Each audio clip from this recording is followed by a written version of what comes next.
السلام عليكم ورحمة الله وبركاته.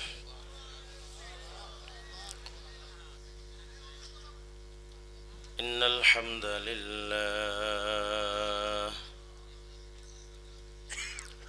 والصلاة والسلام على من لا نبي بعده. أما بعد فأعوذ بالله من الشيطان الرجيم.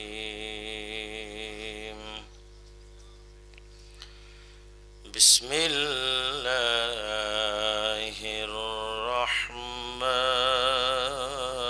الرحيم.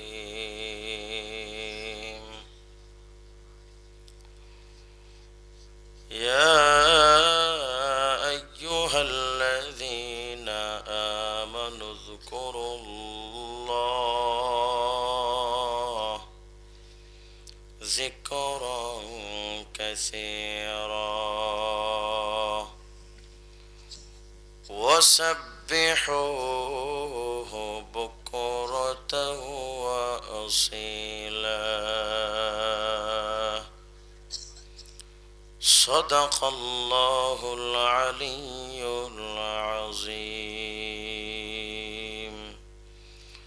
محبت الشهد شوي ذكر করেন لا إله إلا الله لا إله إلا الله لا إله إلا الله لا إله إلا الله لا إله إلا الله.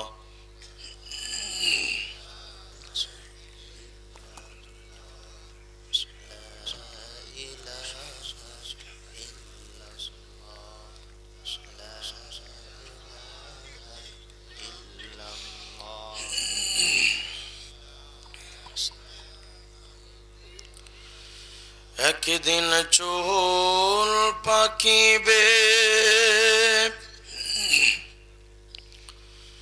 দন্ত পড়িবে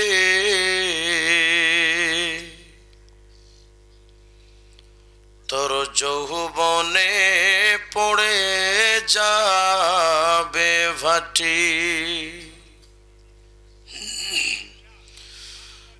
আরে ক্রমে ক্রমে খুলিয়া পড়িবে রে তোর এই রঙিলা বসতের মাটি রে বন্ধু। কারাশাই বাধাইলা ঘর বাড়ি কারাশাই বাধাইলাম ঘর বাড়ি রে বন্ধু। কারাশাই কাটাইলা দিন রাতি। সবাই গলা ছেড়ে কণ্ঠ ছেড়ে আওয়াজ করে সমবেত কণ্ঠে উচ্চ আওয়াজে একসাথে বলেন আল্লাহু আকবার। দুরূদ শরীফ পড়ি আল্লাহুম্মা সাল্লি আলা মুহাম্মাদ ওয়া আলা আলি মুহাম্মাদ কামা সাল্লাইতা আলা ইব্রাহিম ওয়া আলা আলি ইব্রাহিম ইন্নাকা হামিদুম মাজিদ। আল্লাহুম্মা বারিক আলা মুহাম্মাদ ওয়া আলা আলি মুহাম্মাদ কামা বারাকতা আলা ইব্রাহিম وعلى آل إبراهيم إنك حميد مجيد. মারকাজুল উলুম নূরে মদিনা মাদ্রাসার উদ্যোগে আয়োজিত প্রথম বার্ষিক ওয়াজ মাহফিল 2024-এর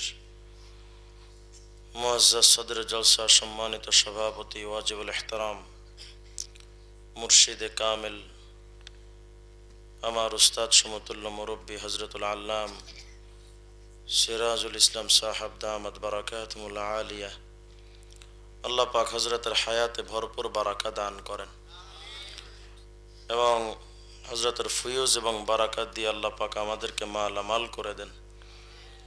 এবং আজকে মহতি মাহফিলের সম্মানিত সহ সভাপতি ঐতিহ্যবাহী মাজিয়াল মাদ্রাসার সম্মানিত মুহতামিম পীরে কামেল শেখুল হাদিস হযরতুল আল্লাম হযরত মাওলানা নূর হুসাইন সাহাব দামাত বারাকাতুল আলিয়া এবং প্রধান মেহমান জামিয়া ফৈজুর রহমান এর সম্মানিত মুহতামিম পীরে কামেল শেখুল হাদিস আল্লামা আব্দুল হক সাহেব হুজুর সহ আজকের এখানে গুরুত্বপূর্ণ যে সকল মুরব্বীরা এসেছেন এবং আছেন, আল্লাহ পাক ওনাদের দীর্ঘ নেক হায়াত দান করেন। এবং আজকে মহতি মাহফিলের সম্মানিত আলোচক বৃন্দ উপস্থিত, ধর্মপ্রাণ মুসলমান ভাইয়েরা, পর্দার আড়ালের মা এবং বোনেরা, মহান আল্লাহ রব্বুল আলমিনের শাহী দরবারে লাখো কোটি শুকর যে আল্লাহ তাআলা আপনাদেরকে আমাকে অত্যন্ত মেহেরবানি করে এখানে আসার তৌফিক দিয়েছেন। সে আল্লাহ পাকের দরবারে প্রাণ খুলে শুকরগুজার হচ্ছে। সবাই পড়ি আলহামদুলিল্লাহ। বলেন তো আমরা গোলাম কার? আমাদেরকে জীবন্ত রাখেন কে? মৃত্যু দান করেন কে? ফাঁসিতে ঝুলানোর আগে প্রাণ ভিক্ষা দেওয়ার মালিক কে? রিজিক দেওয়ার মালিক কে? সম্মান ও সম্মানের মালিক কে?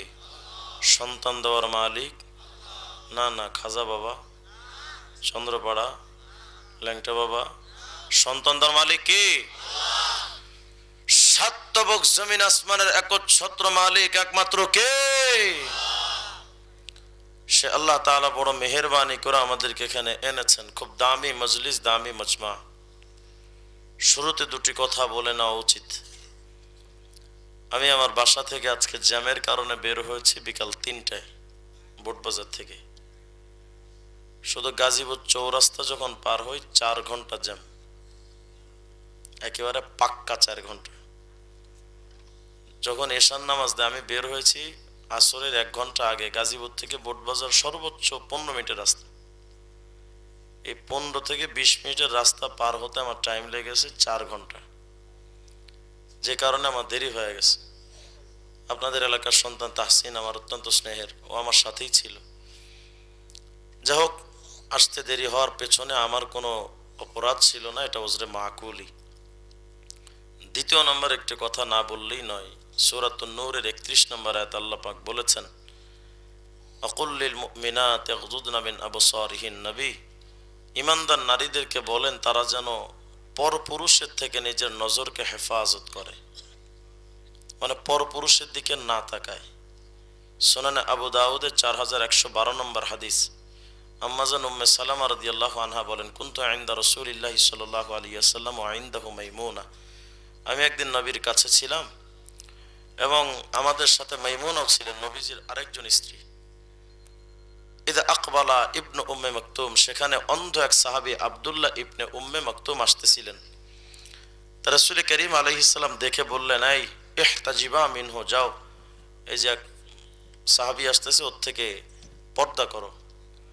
তো নবীর স্ত্রী দুইজন বললেন, ইয়া রাসূলুল্লাহ আলাইসা আমা, সে কি অন্ধ নাই? লা ইউবসিরুনা ওয়ালা ইয়ারিফুনা, সে তো দেখবেও না, চিনবেও না, তো সে তো অন্ধ মানুষ, ওর থেকে কি পর্দা করবো, ও তো এমনি কানা।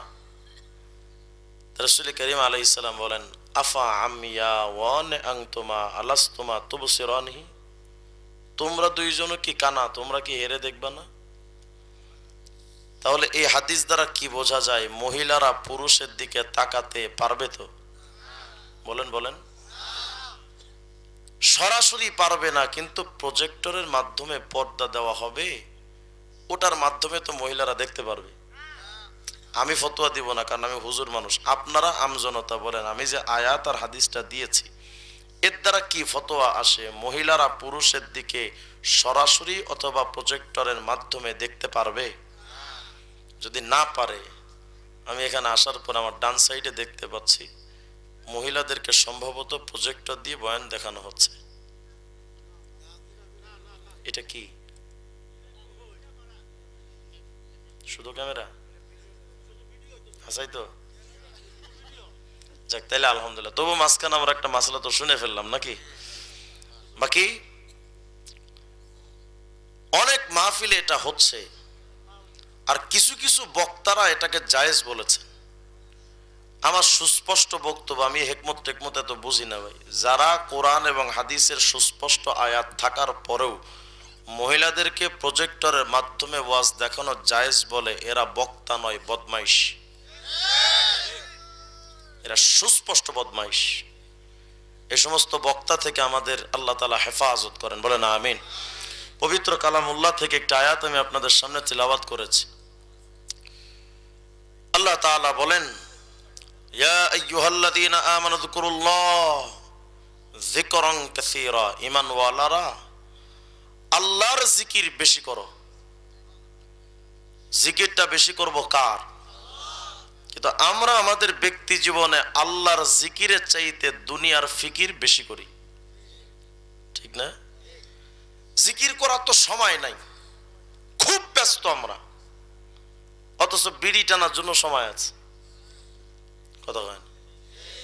দোকানে বসে গীবত শেকায়াতের জন্য আমাদের সময়ের অভাব নাই, ব্যবসা বাণিজ্য ক্ষেত খামারের জন্য সময়ের অভাব নাই, সব কিছুর জন্য আমাদের সময় হয়, শুধু মালিক আল্লাহর জিকির করার সময় হয় না। আমরা এতটা ব্যস্ত। আমার দেখা চোখে পৃথিবীতে সবচাইতে বড় অবহেলার জিনিস আমাদের কাছে আল্লাহ। আমরা আল্লাহকে সবচাইতে বেশি অবহেলা করি। এত অবহেলা আমরা বউকেও করি না, এত অবহেলা আমরা সন্তানকেও করি না, এত অবহেলা আমরা নেতাকেও করি না। কথা বলেন ঠিক না বে ঠিক? দেখবেন নেতায় ডাক দিলে, সমাবেশে ডাক দিলে দৌড়। প্রেমিকা যদি ডাক দেয় তাহলে তো কাঁচা দেওয়ারও টাইম নাই। বউ যদি মেসেজ দেয় তুমি কই, সাথে সাথে বান্দা বাড়ি হাজির। মাখলুকের ডাকে সাড়া দেওয়ার জন্য আমাদের সময়ের অভাব নাই, খুব গুরুত্ব দেই।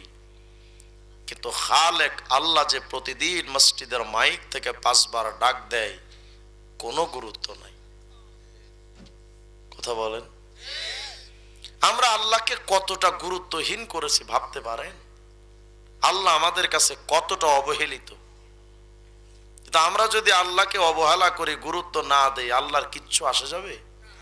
বলেন বলেন, আসে যাবে? আমরা আল্লাহকে এতটা গুরুত্বহীন করেছি। 20,000 টাকা হারিয়ে গেলে মাথা ব্যথা, স্ট্রোক করে বসে। 20,000 টাকা হারায় গেছে, আমার টেনশনে মাথা খারাপ।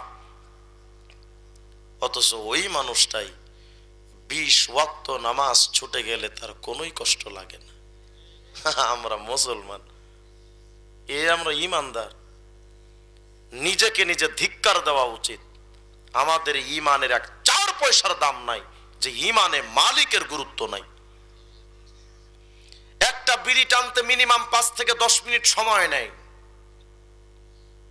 কিন্তু আল্লাহকে সিজদা দিবে, ওই সিজদায় 1 মিনিট কি 3 সেকেন্ডও সময় দেওয়ার টাইম নাই। আমরা এতটা ব্যস্ত। কথা বলেন। অথচ আগের জামানার বুজুর্গানে দিন 4টা সিজদায় পুরা রাত কাটিয়ে দিতেন, 4 সিজদায়।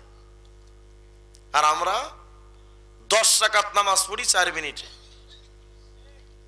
কথা কয় না? আমরা মুসলমান। আমি আপনাদেরকে শুধু আজকে একটা আমল নিয়ে আলোচনা করব, যেই আমল করলে আল্লাহর কাছে দ্রুত আপন হওয়া যায়।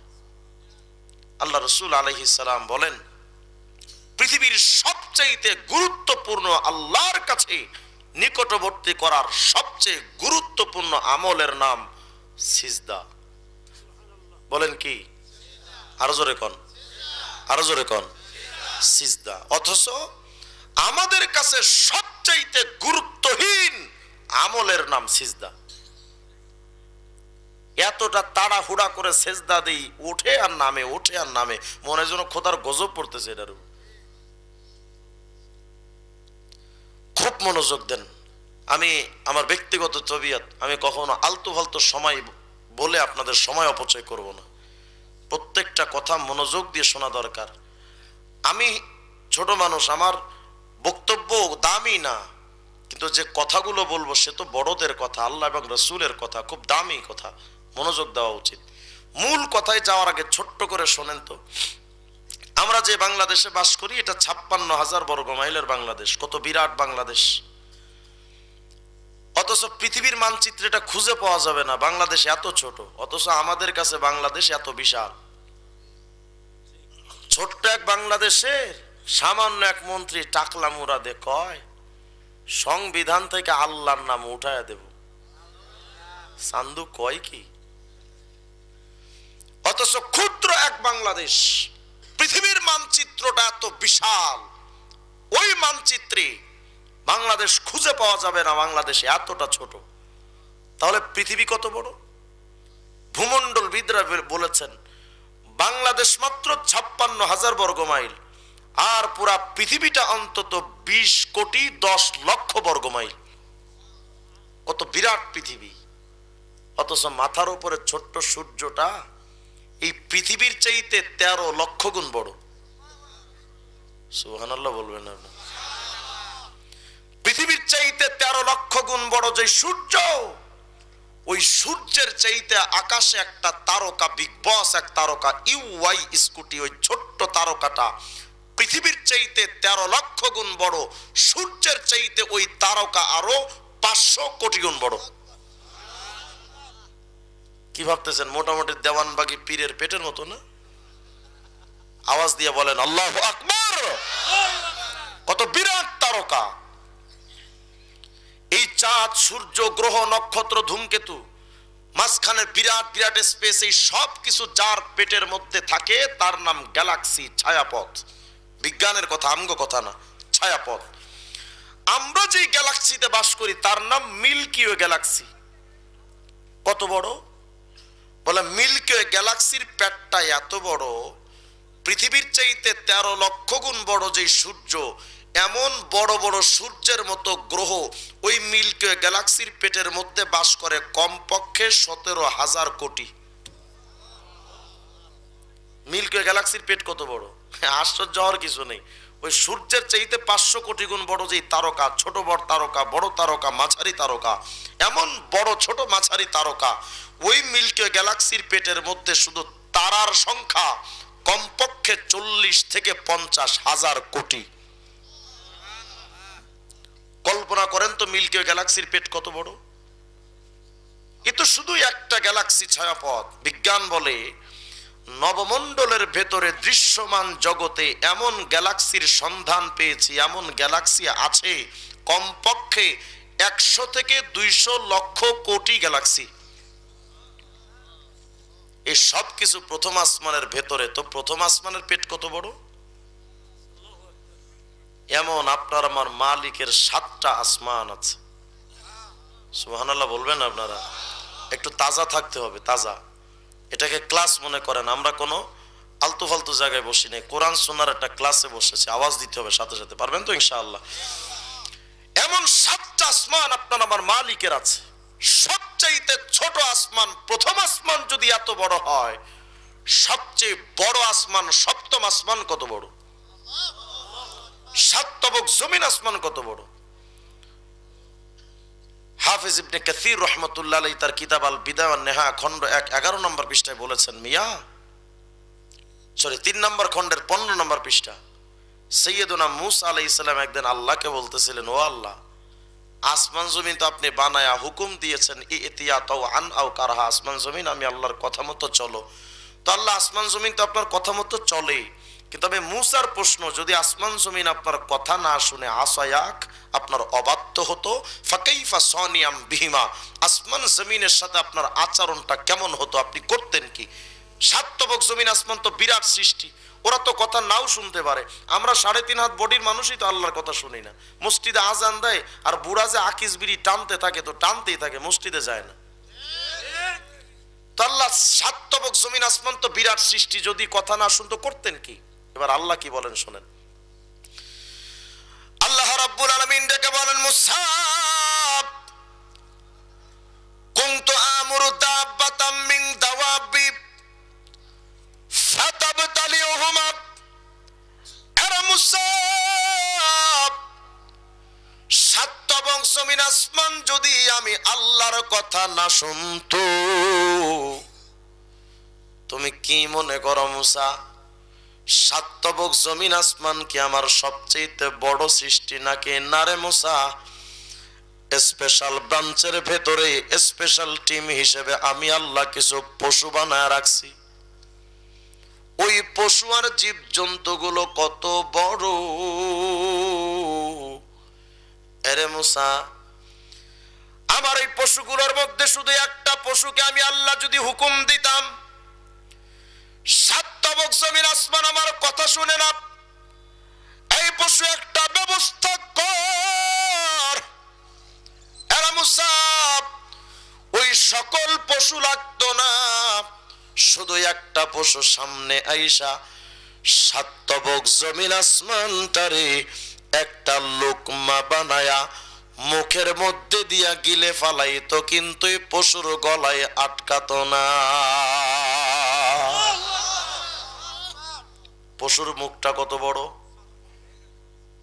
এত বিরাট মুখটা যে বডির সাথে পশুর বডি কত বড়।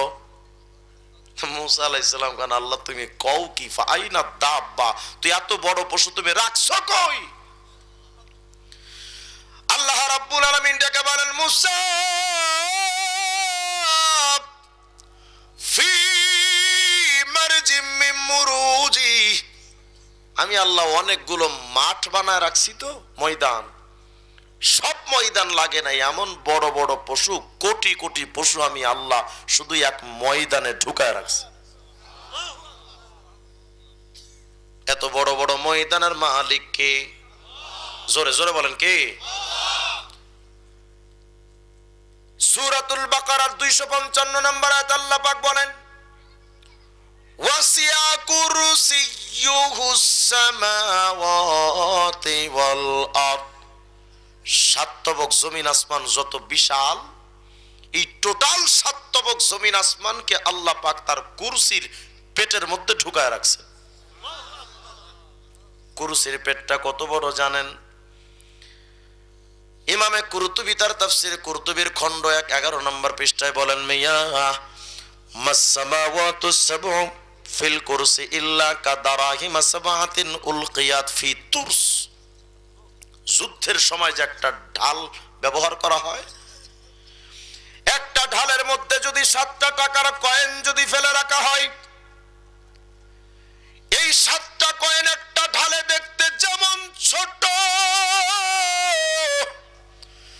আল্লাহর কুরসি এত বড়, ওই কুরসির সামনে সাত তবক জমিন আসমান দেখতে 7টা টাকার কয়েনের মতো। কুরসি কত বড়। আচ্ছা এগুলো রাখেন, এবার দেখেন তো আরশ কত বড়। সহিহ ইবনে হিব্বানে 361 নম্বর হাদিসের মধ্যে আল্লাহর নবী আমার বলেন, শোনো, মাসসামাওয়াতু সাবউ মাল কুরসি ইল্লা কাহালকাতিন মুলকাত বিআরদিন ফালাত। আল্লাহর নবী আমার বলেন, বিরাট এক চাটিয়াল মরুভূমির ময়দানের ভিতরে যদি হাতের একটা আংটি যদি ফেলে রাখা হয়, বিরাট একটা ময়দানের ভেতরে হাতের একটা আংটি দেখতে যেমন ছোট, আল্লাহর আরশ আজিমের সামনে বিরাট ওই কুরসি দেখতে হাতের ছোট্ট এক আংটির মতো। আরশ আজিম কত বড়। ওই আরশের মালিক বলেন কে? ওই আল্লাহর নাম যদি সংবিধানে টাকলা মুরাদ না রাখে তাইলে আল্লাহর বিরাট সমস্যা না? আল্লাহ তো মস্ত বড় বিপদ নেই, এরা আল্লাহর নাম উঠায় দিতে চাইছে, আল্লাহর লগে পাল্লা দিতে নাই, আল্লাহর নামটা উঠায় দিতে চাইছে জালেম। আল্লাহ এমন ভাবে তাদেরকে উঠিয়ে দিয়েছেন, দুপুরের ভাত খাওয়ার টাইম শেখ হাসিনা পায় নাই। মালিক কে? আল্লাহর সাথে পাল্লা।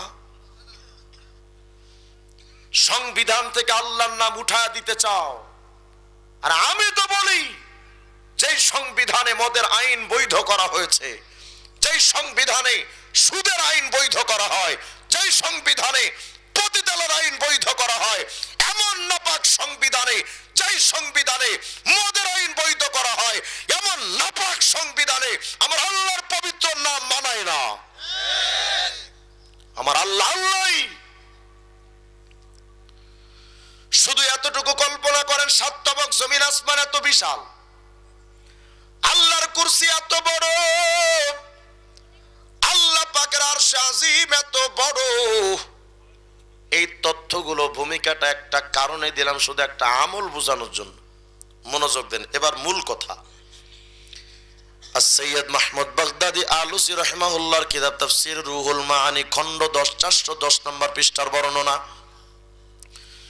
মায়ার নবী একদিন জিজ্ঞাসা করেন, রে জিবরাইল, আখবির আন সাওয়াবি মান ক্বালা সুবহানা রাব্বিয়াল আলা ফি সুজুদিহি আও ফি গায়রি সুজুদিহি। জিবরাইল রে, আমার কোন উম্মত যদি তার জবানটা দিয়া 1 সেকেন্ড সময় নিয়ে শুধু একটা বার কয় সুবহানা রাব্বিয়াল আলা, এর জিবরাইল আমার এই উম্মতের আমল নামায় কয়টা নেকি হবে? যদি উম্মত কয় সুবহানা রাব্বিয়াল আলা, পারেন না সবাই? কখন পড়া লাগে? জানাজার নামাজে, সিজদার মধ্যে।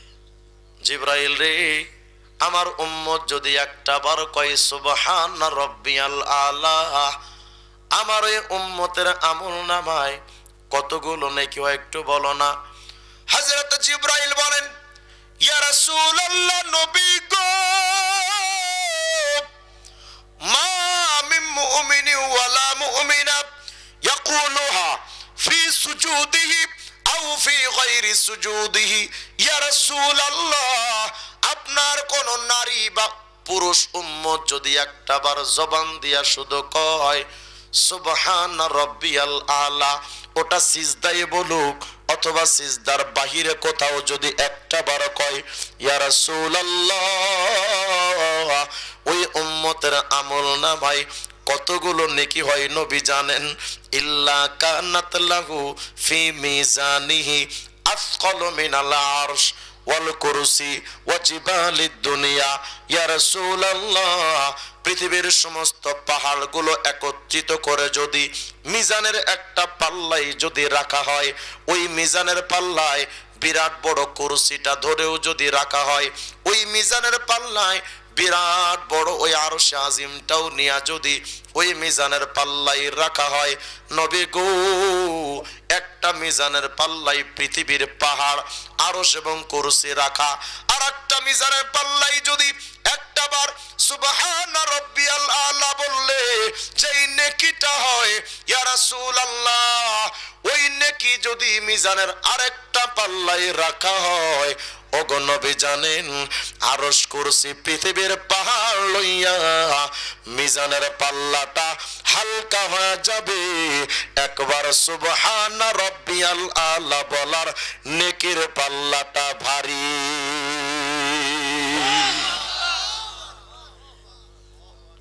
একবার যদি বলে সুবহানা রাব্বিয়াল আলা, কত বিরাট ফায়দা, বলেন না সবাই? আবার বলেন, আবার বলেন, আবার বলেন, আরেকবার। লস না লাভ?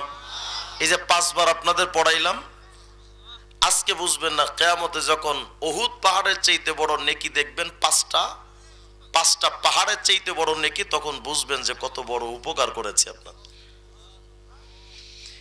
একটা বার সুবহানা রাব্বিয়াল আলা বললে তো বিরাট ফায়দা। বিড়ি টানলে কত ফায়দা, হ্যাঁ? ফায়দা নাই? শুধু নাই, বিড়ির প্যাকেটে, সিগারেটের প্যাকেটে লেখা ধূমপান স্বাস্থ্যের জন্য ক্ষতিকর, ধূমপান বিষপান, ধূমপানে মৃত্যু ঘটায়, ধূমপানে ক্যান্সার হয়, আছে না নাই? ওই গজব খাওয়ার জন্য তোমার একটা বিড়িতে টান দিয়ে শেষ করতে মিনিমাম 5 থেকে 10টা মিনিট সময় তোমার অপচয় হয়। আজ পর্যন্ত বলো এমন কোন মুসল্লি আছো যে একটা দিন একটা সিজদায় তুমি 5টা মিনিট মালিককে সময় দিয়ে এই তসবিহগুলো পড়েছো? আমাদের কাছে আমার আল্লাহ কতটা অবহেলিত। এদিক তাকান, আমি বললাম লোকটা ভালো না, কয়টা শব্দ বলতে হবে ভাই, বলতে হবে কয়টা? তিনটা। লোকটা ভালো না বলতে 1 সেকেন্ড সময় লাগছে। লোকটা ভালো না 3 শব্দের এক বাক্য।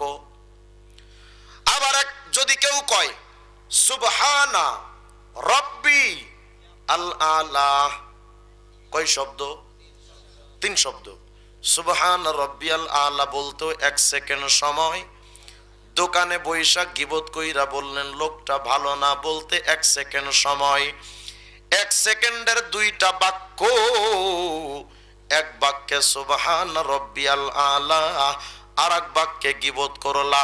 মাল ফারকু বাইনাহুমা, এই 2 বাক্যের মাঝখানে তফাৎটা কি জানো? জবান দিয়ে একটা বার বললেন লোকটা ভালো না গিবত করলাম, এই 1 সেকেন্ডের কথা দিয়া একটা কবিরা গুনাহ, বিনিময় 7000 বছর জাহান্নাম। অথচ বসে বসে সারাদিন বুড়ো বুড়ো মানুষ, ও ভালো না, ও খারাপ, ও চিটার, ও বাটপার, ও সিটিংবাজ, ও 2 নাম্বার, ও ভাউতাবাজ, ও এটা ও সেটা, দুনিয়ার সব খারাপ। আর উনি একমাত্র আব্দুল কাদের জিলানী হাসান বসরি জান্নাত থেকে পালায় আসছে। উনি উনার মতো বুজুর্গ এই পৃথিবীতে হুজুরও উনার মতো পীর হইতে পারে নাই, এত বড় বুজুর্গ উনি। তো চাচা, আপনি যদি এত ভালো হন, ও চুরি কইরা কবিরা গুনাহ করছে, ও অপরাধী, আপনি গীবত করেও যে কবিরা গুনাহ করলেন, আপনি ভালো হইলেন কেমনে? আপনিও তো খারাপ। গীবতটা যে আমাদের কাছে এখন অপরাধ এটা মনে হয় না। আমাদের কাছে মনে হয় যে এটা আমার দায়িত্ব, এটা আমার হক। আর গীবত করতে কি যে মজা, কথা হয় না? শয়তান যে মধু মাখায়, এজন্য খুব মজা লাগে। বুড়ো বুড়ো মানুষকে যদি জিজ্ঞেস করেন চাচা আপনি বৈশাখ গীবত করেন, যে কয় দূর বাপু, হে করলে সমস্যা নেই, আমি কইলে সমস্যা, কথা হয় না? আছে না নাই? মানে এই গীবতটা করা যে সমস্যা, এটাই মুরব্বী জানেও না। অথচ এই গীবত করা এত মারাত্মক অপরাধ।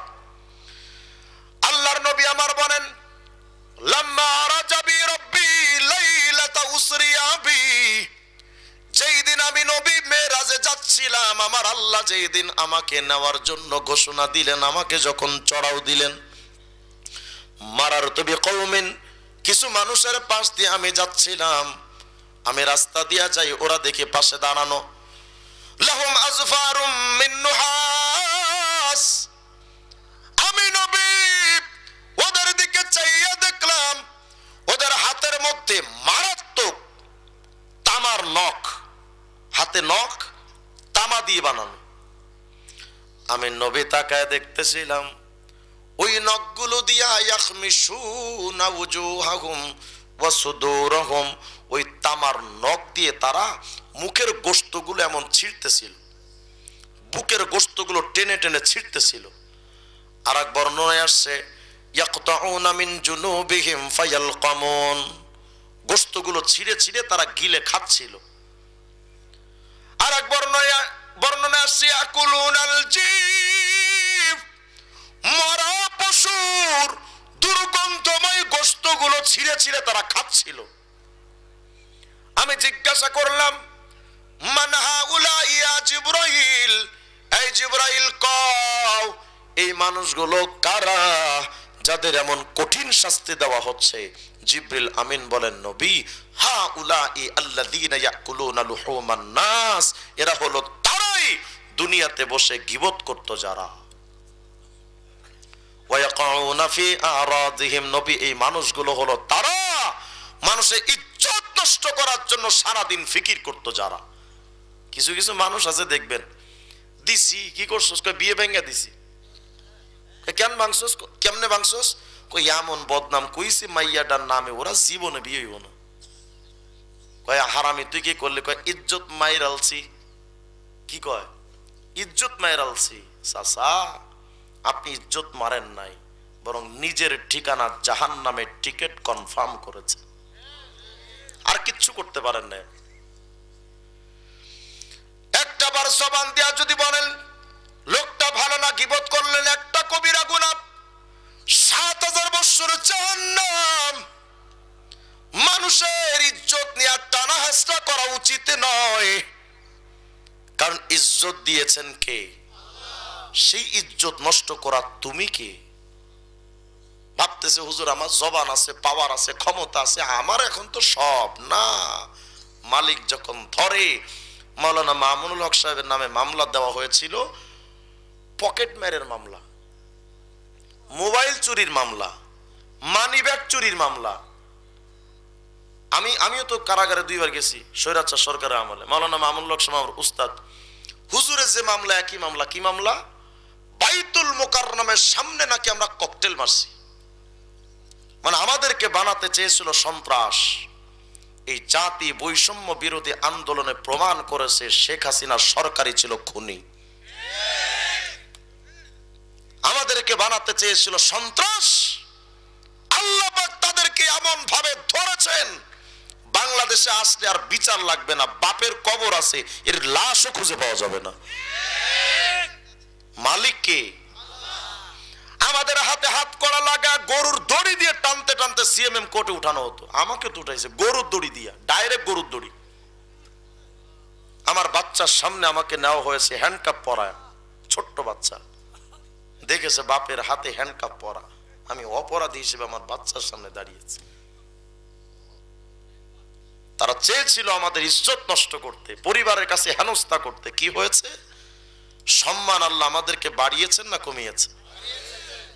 আর যখন আমরা কারাগারে উঠেছি, আমাদের হাতে যখন হাত করা লাগানো হয়েছে, প্রত্যেকটা পুলিশের চোখ থেকে পানি টপ টপ করে আমাদের হাতের উপরে পড়তো। তারা বলতো হুজুর এই হাত কি হ্যান্ডকাপ পরানোর হাত?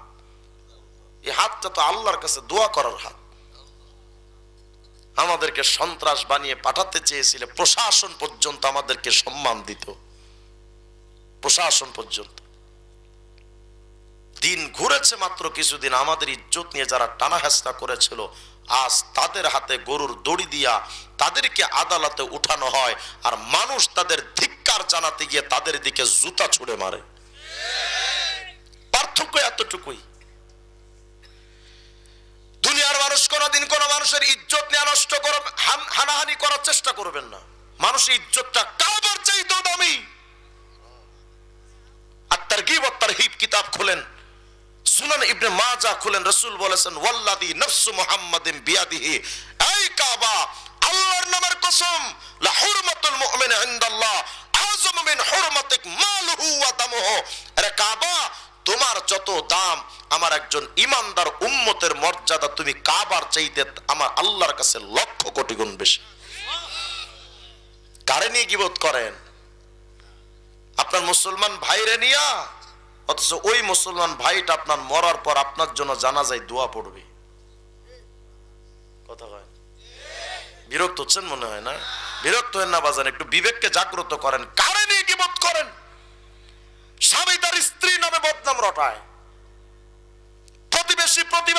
প্রতিবেশীর নামে মিথ্যা রটনা করে, বাপ তার সন্তানের বদনাম অন্য মানুষের কাছে কয়, সন্তান বাপের বদনাম কয়। ভাবতেছে হুজুর আমার পরিবারই তো, এদের ব্যাপারে বলা তো এটা আমার হক। তোমার জিহ্বা ছিঁড়ে ফেলবে ফেরেশতারা। কোন স্বামীর জন্য তার স্ত্রীর গীবত করা হারাম, কোন সন্তানের পক্ষে তার বাপের গীবত করা হারাম, কারো পক্ষে কারো গীবত করা জায়েজ নাই। হ্যাঁ, যদি কারো দ্বারা দেশের ক্ষতি হয়, জাতির ক্ষতি হয়, ধর্মের ক্ষতি হয়, মুসলমানের ইমানই খতরা হয়, তার নাম ধরে ধরে ইমান চোর, রাষ্ট্রের সম্পদ চোর, এদের নাম ধরে ধরে জাতিকে সতর্ক করা জরুরি। এটা আবার গীবত না। গীবত হলো ব্যক্তিগত অপরাধ নিয়ে চর্চা করা। আর আমরা মনে করি কারো নিয়ে বদনাম করলেই মনে হয় সেটা গীবত। না, গীবতের সংজ্ঞা এটা না। গীবতের সংজ্ঞা বাংলা ভাষায় বুঝেন।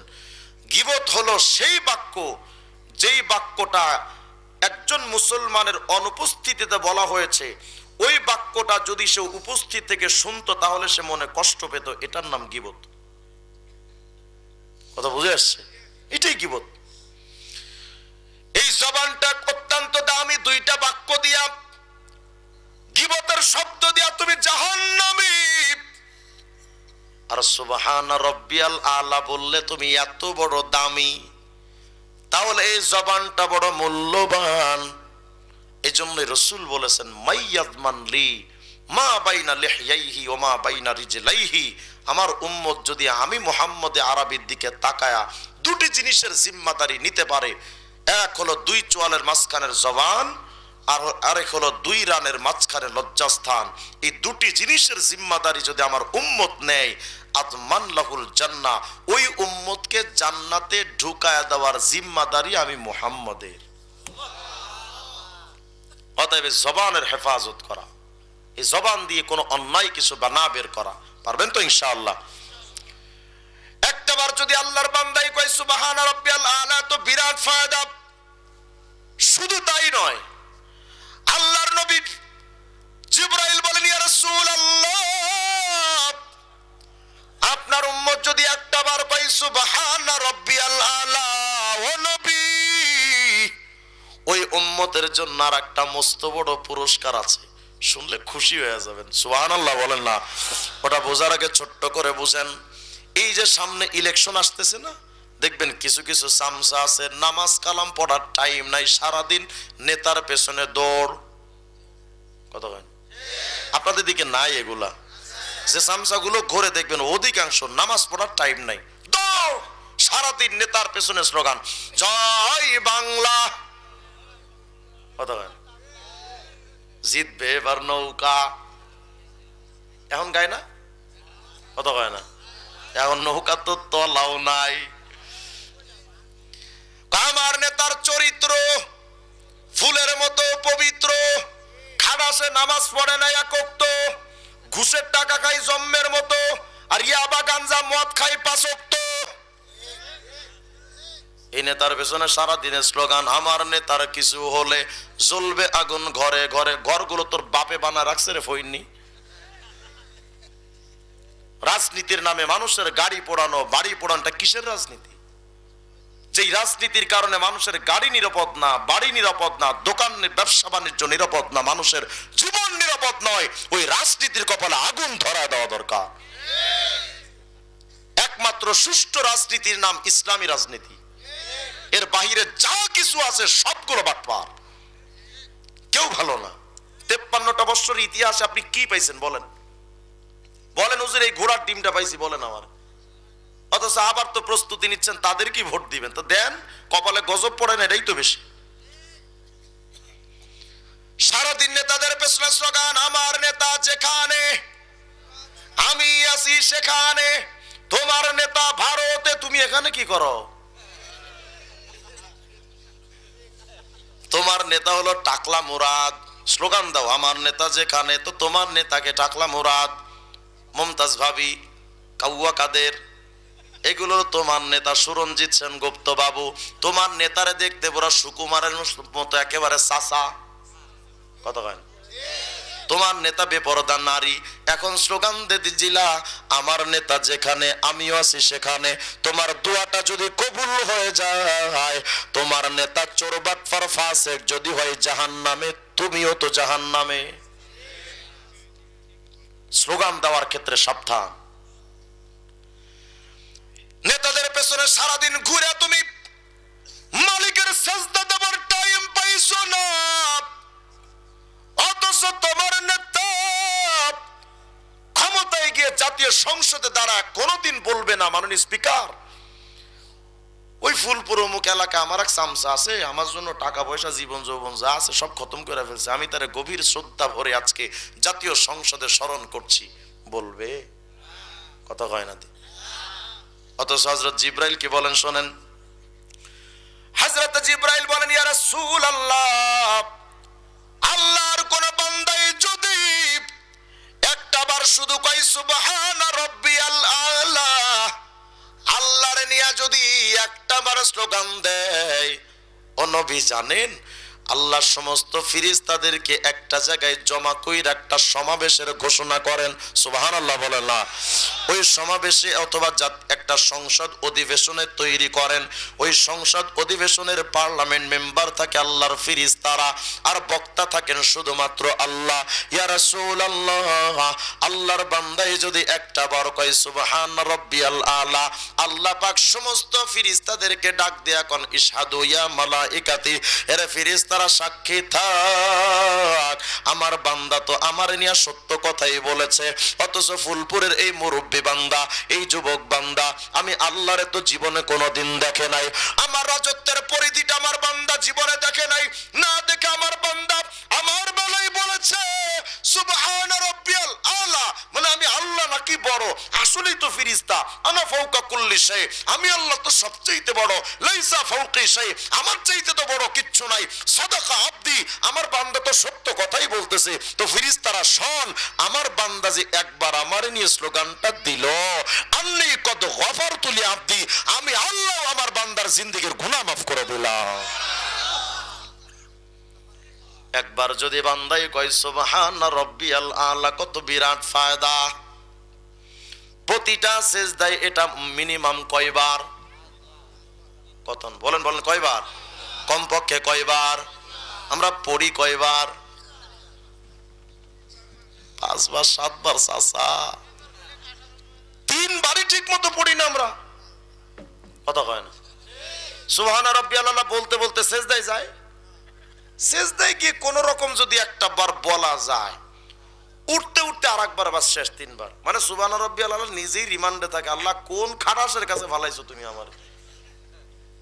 এটা আমাদের নামাজ? হায় আফসোস, রাসূল বলেছেন সল্লু কামা রাআইতুমুনি উসাল্লি, নামাজ পড়ো সেভাবে যেভাবে আমি মুহাম্মদকে পড়তে দেখেছো। আমাদের নবীর নামাজ কেমন ছিল? আম্মা জান আয়েশা সিদ্দিকা বলেছেন লা তাসআল আন হুসনিহিন্না ওয়া তুলহিন্না, আমার স্বামী মুহাম্মদ আরবী নামাজের দীর্ঘতা সৌন্দর্যতা, ওই নামাজ এত সুন্দর এত চমৎকার ছিল আর দীর্ঘ টাইম ছিল। সাহাবীরা আমি আয়েশাকে জিজ্ঞাসা করো না, আমি তার বর্ণনা দিতে পারবো না, ওই ভাষা আমি আয়েশা জানি না। এত চমৎকার নামাজ। আর আমগো নামাজ, মুরব্বীরা নামাজ পড়ে কেমনে জানেন? আল্লাহু আকবার, একবার এদিকে আগ করে চাইতে, একবার এদিক চাইতে, একবার উপরে চায় একবার নিচে চায়, দে শয়তান আহেনি, এর কাছে শয়তান আইব কি হুদাই, ও নিজেই তো শয়তান, কথা হয় না। যদি বলেন যে শয়তান কইলেন কে?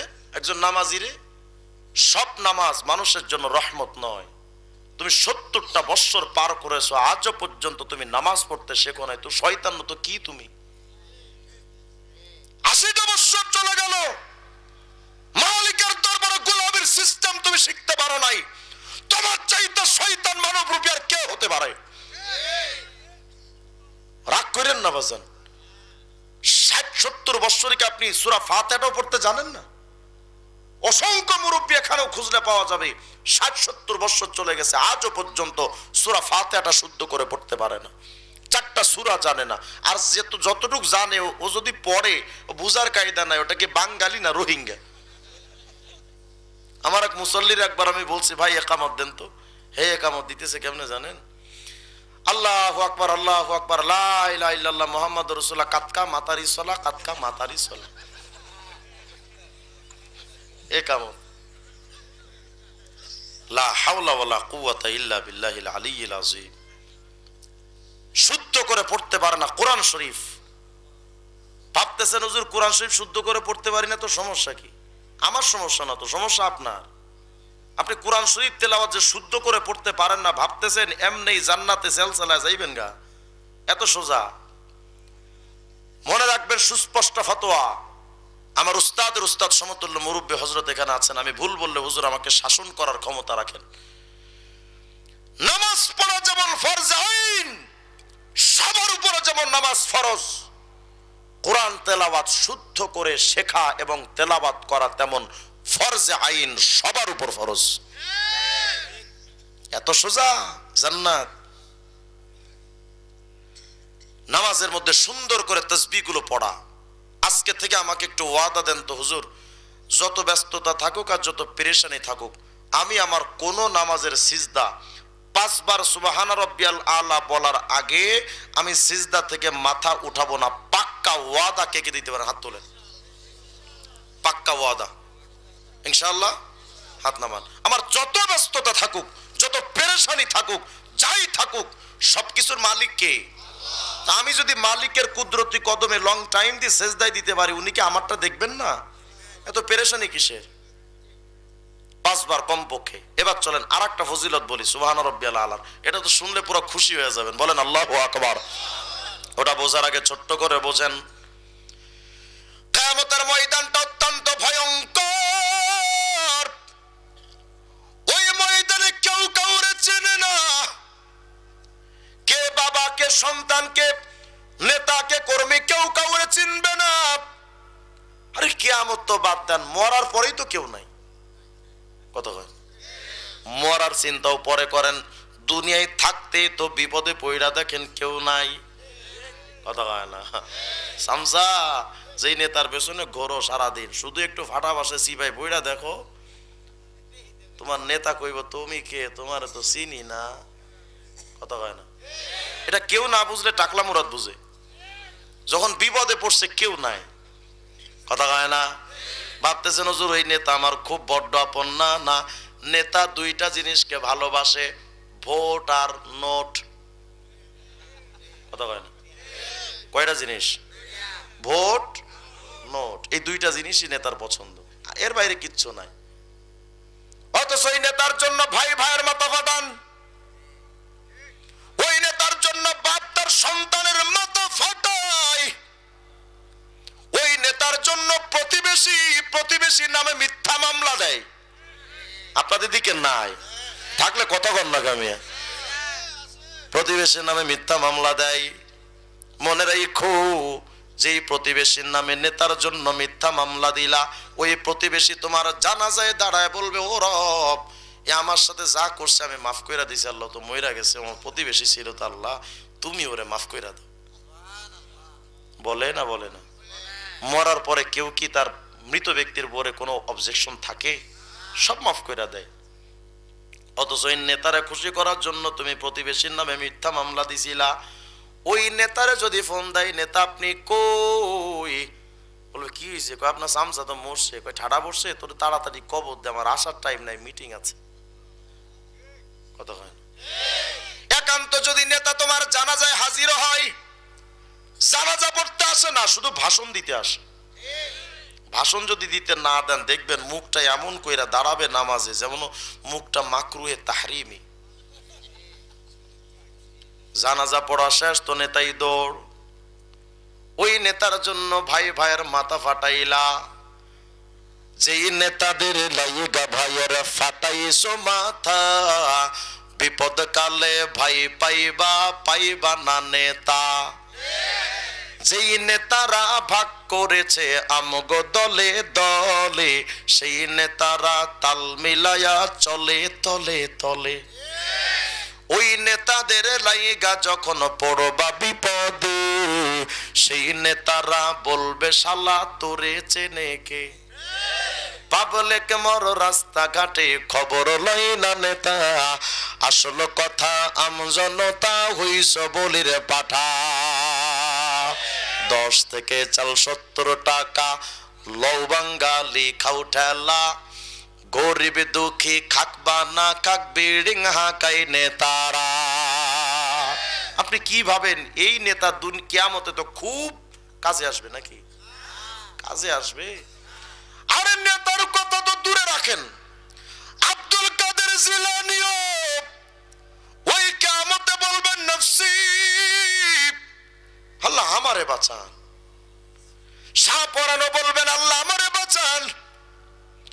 কিয়ামতের ময়দানে সমস্ত নবীরাও, আমাদের নবী ছাড়া সমস্ত নবীরা পর্যন্ত বলবেন নফসি, আল্লাহ শুধু আমারে বাঁচান, আমারে বাঁচান। ওই কিয়ামতে কেউ কাউরা আপন নয় রে বন্ধু।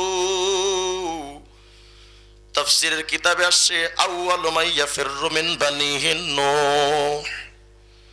কিয়ামতের ময়দানে নূহ নবীর কাছে সন্তান কেনান গিয়া বলবে, আব্বু রে, আমি তো আপনার ছোট্ট সেই কেনান যারে বুকে পিঠে করে মানুষ করছেন। আব্বু আমি আজকে মস্ত বড় বিপদে পড়ে গেছি, আমার একটু বাঁচাও না। নিজের সন্তানকে দেখে নূহ নবী একটা দৌড় দিয়া পালাবেন। আজকে হাসরে ময়দানে এত ভয়ঙ্কর, আমি নূহ আমার সন্তানও চিনি না। নিজের স্ত্রীকে দেখে আউয়ালু মা ইয়াফিরু মিন ইমরাতিহি লূত, লূত নবী নিজের স্ত্রীকে দেখা দৌড় দিবেন। আউয়ালু মা ইয়াফিরু মিন আবিহি ইব্রাহিম, নিজের বাপকে দেখে ইব্রাহিম নবী একটা দৌড় দিবেন। হযরত ঈসা ইবনে মারইয়াম বলেন, আল ইয়াউমা লা আসআলুহু ইল্লা নাফসি, ওই কিয়ামতের ময়দান এত ভয়ঙ্কর, আমি ঈসা শুধু নিজেকে নিয়ে ব্যস্ত থাকবো, আল্লাহ আমারে বাঁচান, আমারে বাঁচান। লা আসআলুহু মারইয়াম আল্লাতী ওয়ালাদাতনি, আমার মা মারইয়ামের ব্যাপার আমি বলবো না, আল্লাহ আমার মা মারইয়ামকে বাঁচায়া দেন। আমি শুধু নিজেকে নিয়ে ব্যস্ত থাকবো ওই ময়দানে, এতটা ভয়ঙ্কর। কিন্তু ওই ময়দানে কি একটা সুসংবাদ আছে, দেখেন সুবহান রাব্বিয়াল আলা বলনেওয়ালারা শোনেন। হযরত জিবরাইল বলেন, ইয়া রাসূলুল্লাহ, দুনিয়াতে যে বান্দা একবার পড়বে সুবহান রাব্বিয়াল আলা, ও নবী, ওই বান্দা তো কিয়ামতে মস্ত বড় বিপদে পড়ে যাবে। আপন বলে যখন কেউ রবে না, নবী গো জারহু মিকাইল, ওই বান্দার সাথে কিয়ামতে যখন কেউ নাই, মিকাইল ফেরেশতা ওই বান্দার সাথে নিজে দেখা করতে যাবেন। আস্তে কোন সুবহানাল্লাহ। দেখা করতে গিয়া শেষ হবে না, হামালাহু আলা জানাহিহি, মিকাইল ওই বান্দার একাকিত্ব বান্দার একাকী বান্দাকে তুইলা নিজের ডানার উপরে বসায় নিবেন, বসায়া ফায়ুকিফুহু বাইনা ইয়াদাইল্লাহ, ওই বান্দাকে নিয়া আল্লাহর সামনে মিকাইল দাঁড় করায়া দিবেন। দাঁড় করা মিকাইল বলবেন, ইয়া রব শাফিনি ফি, আল্লাহ তোমার এই বান্দাকে আমি নিয়ে আসছি, আল্লাহ এই বান্দা দুনিয়াতে পড়তো সুবহান রাব্বিয়াল আলা, ও আল্লাহ দেখো না তোমার এই বান্দা আজকে কিয়ামতে বড্ড অসহায় ছিল, আমার দেখা তো খুব মায়া লাগছে, আল্লাহ আমি আর সহ্য করতে পারি নাই, আল্লাহ তোমার এই বান্দাকে আইনা তোমার দুয়ারে হাজির করেছি, আল্লাহ আমি মিকাইল দোয়া করছি, দাবি করছি তোমার এই বান্দাকে আল্লাহ তুমি মাফ কইরা দাও। এবার আল্লাহ কি বলবেন জানেন? সুবহানাল্লাহ। আল্লাহ পাক সাথে সাথে জবাব দিবেন, শাফাআতু কাফি, এর মিকাইল তোমার সুপারিশটা কবুল করে নিলাম, টেনশন করো না, ইযহাবি ইলাল জান্নাহ, আর দেরি করিস না, আমার বান্দারে ধর, ওরে ধরে দ্রুত জান্নাতে ঢোকায় দে। একবার সুবহান রাব্বিয়াল আলা বললে যদি এত ফায়দা হয়, প্রতিদিন যেই বুড়া মানুষটা 7 বার 9 বার 11 বার 15 বার 21 বার 101 বার প্রতিটা সিজদায় যে সুবহান রাব্বিয়াল আলা কয়, তার জন্য কত মহা পুরস্কার। আজকে থেকে আমল করা যাবে তো ইনশাআল্লাহ। এক ওয়াজ থেকে বেশি কিছু শেখার দরকার নাই, এক বক্তা থেকে একটা শিখবেন, বেশি শেখার দরকার নাই। এই জিনিসটা মনে থাকবে না? আজকে থেকে যখন সেজদা দিবেন ইনশাআল্লাহ আমি আশা করি সেজদার মধ্যে গিয়ে যখন ভাববেন আল্লাহর কুদরতি কদমে সিজদা দিচ্ছি, এত ফায়দা, আল্লাহ আমাকে এত পুরস্কার দিবেন, আল্লাহ এত আপন করে নেবেন, সেই মালিকের পায়ে সিজদা দিচ্ছি, দেখবেন সেজদার টাইম আজকে থেকে অনেক বাড়বে। পারবে না ইনশাআল্লাহ? যদি সেজদার টাইমটুকু আপনাদের বেড়ে যায় তো ব্যাস আমার আলোচনাও সফল, আপনাদের এই শোনাটাও সফল, আয়োজক কমিটির আয়োজনটাও সফল হয়ে যাবে ইনশাআল্লাহ। আমল করা যাবে না ইনশাআল্লাহ? যেহেতু হুজুর বসে আছেন আমি আর দীর্ঘ লম্বা করব না, শেষ আরেকটি কথা আপনাদেরকে বলে দেই বাজান, প্রতিদিন তো আর মাহফিল থাকবে না, আজকে হচ্ছে আবার 1 বছর পরে হবে। আপনাদের প্রতিদিন ওয়াজ শোনার জন্য একটা জায়গার কথা বলে দিই। প্রতিদিন নিজে বক্তা হবেন, নিজে শ্রোতা হবেন, প্রতিদিন 5টা মিনিট করে সময় বের করবেন। কয় মিনিট? 5 মিনিট সময় বের করে একটা জায়গায় নিরিবিলি বসবেন। রাত হলে সুবিধা হয়, রাতের বেলা একা একা বসবেন, চোখটা বন্ধ করবেন, করে ভাববেন 5 মিনিট যে আমার কাছে যদি এই মুহূর্তে মালাকুল মউত এসে যায়, আমার মৃত্যুর এলান, মসজিদের চতুর্দিক থেকে আমার মৃত্যুর এলান হচ্ছে, আমি শুনতে পাচ্ছি আমি নাকি মৃত, আমার এই দুনিয়ার আলো বাতাস আর দেখা হবে না, আমি এই যে দুনিয়া থেকে চলে গেছি, মানুষ আমার কাফনের কাপড় সরায় সরায় আমার লাশটা, আমার চেহারাটা দেখতেছে সবাই, আমার বাচ্চা কাঁদে, আপনজন কাঁদে, আমি কারো ডাকে সাড়াও দিতে পারি না। মৃত্যুর কথা চিন্তা কইরা 5টা মিনিট সময় ব্যয় করবেন। রাসূল আরবি আলাইহিস সালাম বলেছেন, পৃথিবীর শ্রেষ্ঠতম ওয়াজ মৃত্যু নিয়ে চিন্তা করা, কবর নিয়ে চিন্তা করা। এ বক্তাদেরকে এত টাকা দিয়ে আই না, প্রতিদিন করার দরকার নাই। প্রতিদিন নিজের ওয়াজ নিজে করবেন, যেখানে প্যান্ডেল খরচও নাই, বক্তা খরচও নাই, এত আয়োজনও কালেকশনও নাই। নিজের ওয়াজ নিজে করবেন, প্রতিদিন 5 বার। 1 মাস আমল করবেন, ইনশাআল্লাহ আপনার আমলি জিন্দেগির ব্যাপক পরিবর্তন হবে ইনশাআল্লাহ। করা যাবে তো এই ওয়াজটা ইনশাআল্লাহ? আজকে যখন বাড়ির দিকে যাবেন, যাওয়ার সময় একটু রাস্তার দুটো পাশে তাকাবেন, তাকায় দেখবেন নিঝুম অন্ধকার বাঁশবাগানে একা একা কত কাল ধরে কত লাশ পড়ে আছে, ওদের দেখার মতো কেউ নাই। এই শীতের রাত্রে ওদেরকে কেউ কম্বল দিয়ে জড়াতে যায় না। মা বাপ গিয়ে কবরের পাশে গিয়ে জিগায় না, বাজান তুই কেমন আছিস? আমার ভাই, আজকেও তো কাফনের ফ্যাক্টরি থেকে কাফন বের হইছে না? কতক্ষণ এভাবে একদিন কাফনে কাপড় বের হতে হতে হুট করে আপনার আমার জিন্দেগির কাফন বের হয়ে যায়। কাফনের কাপড়গুলো নিয়ে কত গাড়ি বাংলাদেশের কত প্রান্তে রওনা হয়ে গেল। আপনাদের এই এলাকায়ও বাজারে অনেক কাফনে কাপড় এসে গেছে, আসে নাই? কিভাবে এই এলাকার কাফন সৌদি আরবের কারোর জন্য? কাদের জন্য? আমাদের না বলেন, এমন তো হতে পারে যে আমার কাফন এসে হাজির হয়ে গেছে। আমার ভাই, মালাকুল মউত যখন এসে যাবে, 1 সেকেন্ড টাইম আপনাকে আমাকে দেবে না। আগামীকাল দুপুরে যদি মারা যান, আসরের আগে আপনার আমার গোসল শেষ হয়ে যাবে, আসরের পরে আপনার আমার জানাজাটা শেষ হয়ে যাবে। মানুষ আপনার আমার চেহারাটা, নববধূর ঘুমটা খুলে খুলে যেমন চেহারা মানুষ দেখে, তুমি তো আজকে কবরের বাসরের যাত্রী, তুমিও তো এক নতুন দোলা। তোমার চেহারার কাফনের কাপড় সরায়া সরায়া মানুষ আখেরি নজর দেখে নেবে, আর জীবনে কারোর সাথে দেখা হবে না। আমি যখন কারাগারে ছিলাম, রিমান্ডে যখন আমার নিয়েছে, দ্বিতীয় দিন আমার পরিবার আমাকে দেখতে গেছে। তো আমার ছোট্ট বাচ্চাটা 1 ঘন্টা পরে যখন বিদায়ের সময় আমার কাছে এসে বলতেছে, আব্বু চলে যাচ্ছি, দোয়া করেন। এবার হাতটা বাড়াই দিয়ে বলতেছে, দোয়া করেন, চলে যাচ্ছে। আমি ও দৃশ্যটা দেখা সাথে সাথে অন্যদিকে চোখ ঘুরাই ফেলছি, কারণ চোখ দিয়ে তখন পানি টপ টপ করে পড়তেছে। আমি ওদের দিকে তাকাইতে পারতেছিলাম না। ওরা যখন চলে আসবে, যাচ্ছে, আমি ওদের পেছনের দিকে তাকায় ভাবতেছিলাম, আহারে তোমাদের সাথে জানি না আমার কতদিন পরে দেখা হবে। ওই দৃশ্যটা মনে হয় আর ভাবি,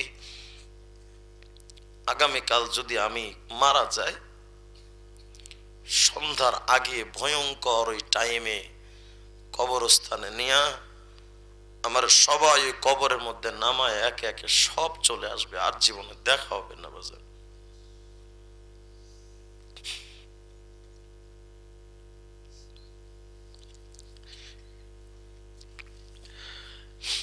মাঝে আমি আমাদের পারিবারিক কবরস্থানে একটু গেছিলাম। কবরস্থানের সামনে দাঁড়ায় ভাবতেছিলাম, আমার আজকে কত মানুষ ফোন দিয়ে খবর নেয়, কত গুরুত্ব মনে দেয় আমাকে। আগামী কাল যদি আমি মারা যাই, এই কবরে আমি শুয়ে থাকবো, আমার কবরের পাশে এসে আমার মাও জিগাবে না, বাবা তুই কেমন আছিস?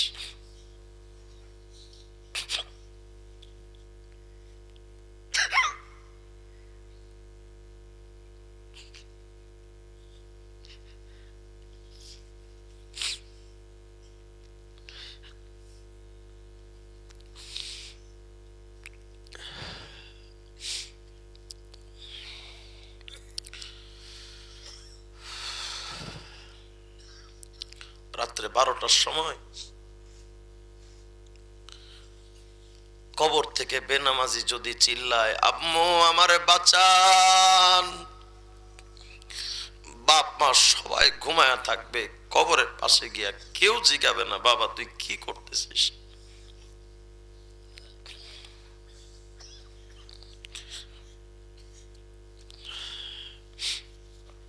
আমার ভাই, সারা রাত ওয়াজের দরকার নাই, এত বক্তার ওয়াজও দরকার নাই, শুধু একটু নিজে কবরে চিন্তা কইরা প্রতিদিন একটু শুইনেন, নিজের ওয়াজ নিজে শুইনেন। আপনি যে কবরের দিকে যাচ্ছেন, ওই কবর তো এতটা নিষ্ঠুর, যে কবর মদিনার আবু বকর সাদ ইবনে মুয়াজকেও ছাড় দেয় নাই। আপনি আমি কে যে সাহাবীর জন্য আল্লাহর আরশ ইহতাজ্জালাহুল আরশ, আরশ পর্যন্ত কেঁপেছে, যে সাহাবীর জানাজায় শরীক হতে আসমান থেকে 70,000 রহমতের ফেরেশতা নাজিল হয়েছে, যে সাহাবীর দিকে তাকায় আল্লাহ সর্বপ্রথম হেসে দিয়েছেন, সেই সাহাবীকে যখন কবরে রাখা হয়েছে, কবর দুই পাশ থেকে সে চাপ দিতে আসছে। আপনি আমি কে?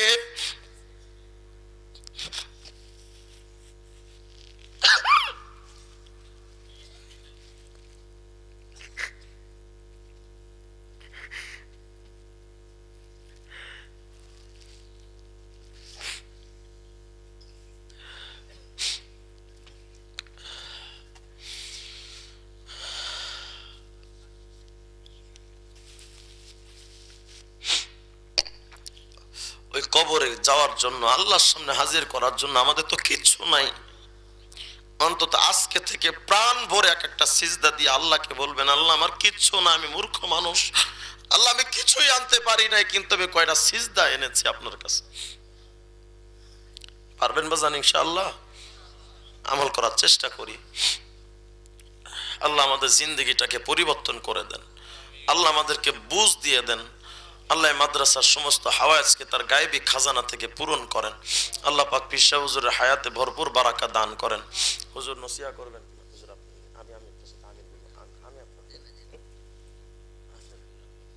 আপনি কিছু নসিহত করেন।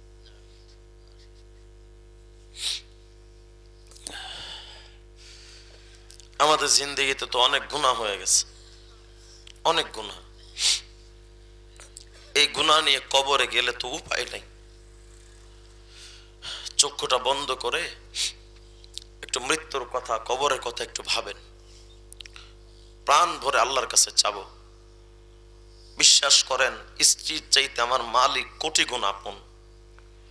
পৃথিবীর মানুষের কাছে যা বলা যায় না, আমার আল্লাহর কাছে তা সব বলা যায়। আমার আল্লাহর মতো আপন কিচ্ছু নেই। এজন্য চোখটা বন্ধ করে প্রাণ খুলে আল্লাহর কাছে ডেকে আমরা একটু গুনাহ মাফির জন্য চাই।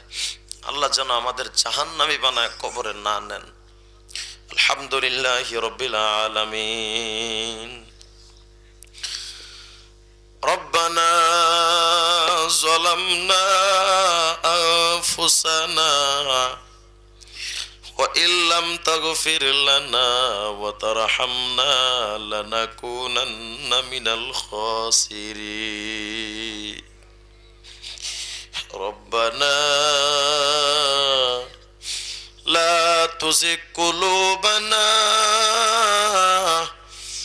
বা'দা ইয হাদাইতানা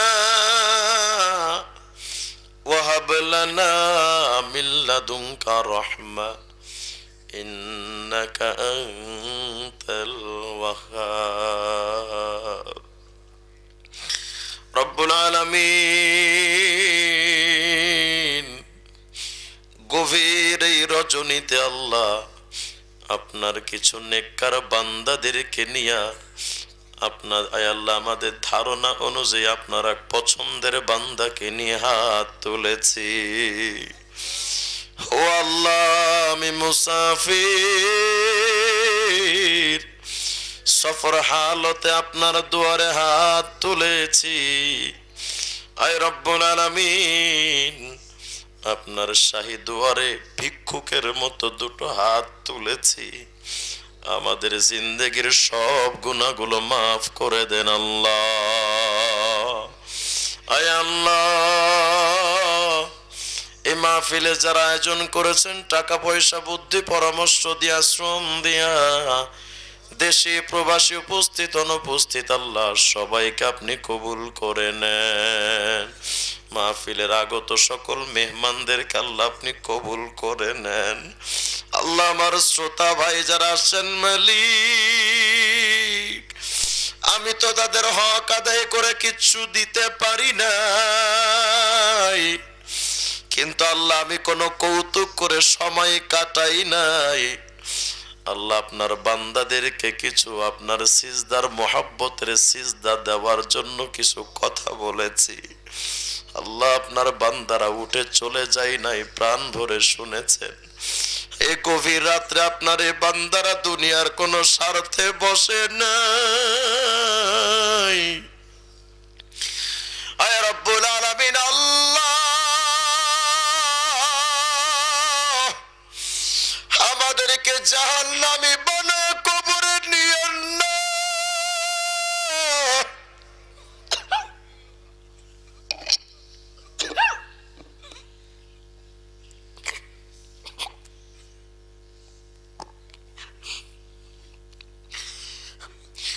রব্বুল আলামিন, আমরা যারা হাত তুলেছি জানি না কার মনে কোন দুঃখ কষ্ট নিয়ে হাত তুলেছেন। আল্লাহ সবার সকল সমস্যার সমাধান করে দেয়। হায় আল্লাহ, চলতি পথে মাঝে মাঝে এমন হয়, মাহফিলের তাড়াহুড়ার কারণে গাড়ি 100-120-এ যখন চলে মনে হয় কোনোভাবে যদি অ্যাক্সিডেন্ট হয়ে যায় তো শেষ। জানি না কবে জানি হায়াতের পরিসমাপ্তি ঘটে যায়। হায় আল্লাহ, সবে বরাতে তো মালাকুল মউতের কাছে একটা লিস্ট ধরায় দিছেন 1 বছরের মৃত মানুষের নাম। আয় আল্লাহ, আমাদের জানা নাই ওই লিস্টের মধ্যে আমার নামটাও তুমি রাখছো কি না।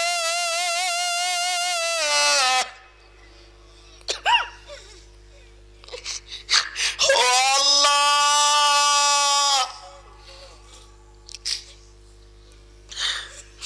হায় আল্লাহ, আগামী 2 দিন 1 সপ্তাহের মধ্যে যারা মারা যাবে জানি না ওই লিস্টের মধ্যে আমার নাম নিয়ে আছে।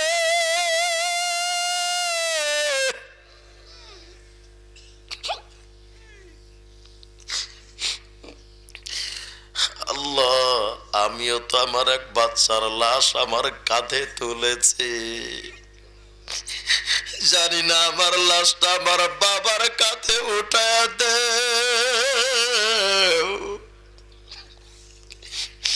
হায় আল্লাহ, কার জানি কখন মরণ, মালাকুল মউত আইসা গেলে তো বাচ্চার একটু বলে যাওয়ার টাইমও পাবো না।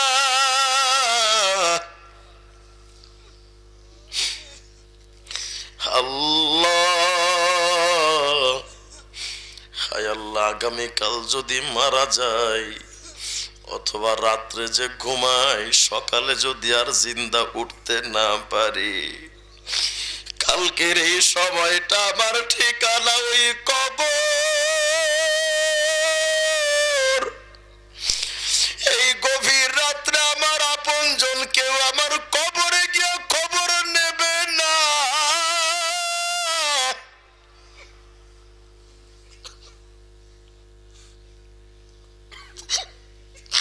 আল্লাহ, যখন ওই কবরের কথা ভাবি, হায় আল্লাহ, কিছুই ভাল লাগে না।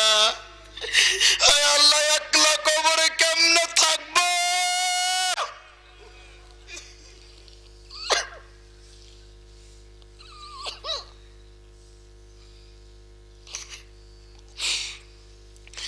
আল্লাহ, আপনার নবী তো আবার বলেছেন বেঈমান গুনাহগারের কবরে 99টা সাপ পৌঁছে যায়, এক একটা সাপের 7টা করে মাথা।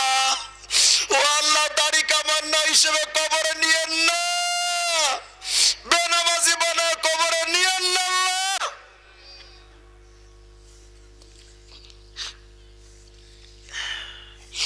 আল্লাহ, আপনার কুদরতি দুইটা পায়ে ধরেছি, মাফ করে দেন না, দেন আল্লাহ দেন, আল্লাহ মাফ করে দেন, আল্লাহ আমাদেরকে আপনার দুয়ার থেকে ঘাড় ধাক্কা দিয়ে বের করে দিয়েন না, আল্লাহ আমাদের তাড়া দিয়েন না, আমরা যাব কই?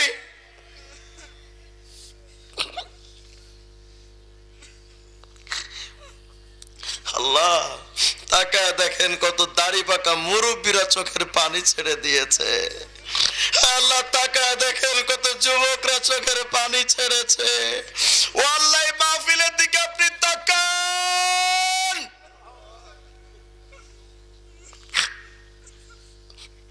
আল্লাহ আল্লাহ আপনি তাকান, আপনার কি মায়া লাগে না বলে? আল্লাহ আপনার কি মায়া লাগে না? দেন না আল্লাহ, মাফ করে দেন আল্লাহ, আমাদের মাফ করলে আপনার কাছে কেউ কৈফিয়ত চাইবে না। আল্লাহ মাফ না করলে আমাদের তো উপায় থাকবে না।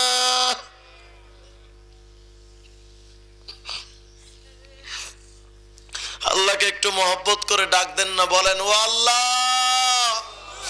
ও আল্লাহ, ও আল্লাহ,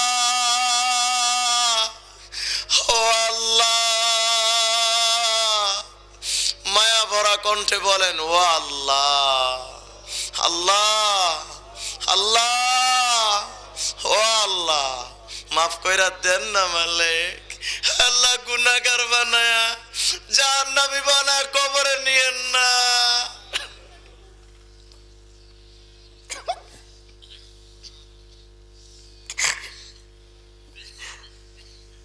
আল্লাহ আমাদের সবার জিন্দেগিটাকে পরিবর্তন করে দেন, আপনার ফাইজান দিয়ে আমাদের অন্তরটাকে মালামাল করে দেন।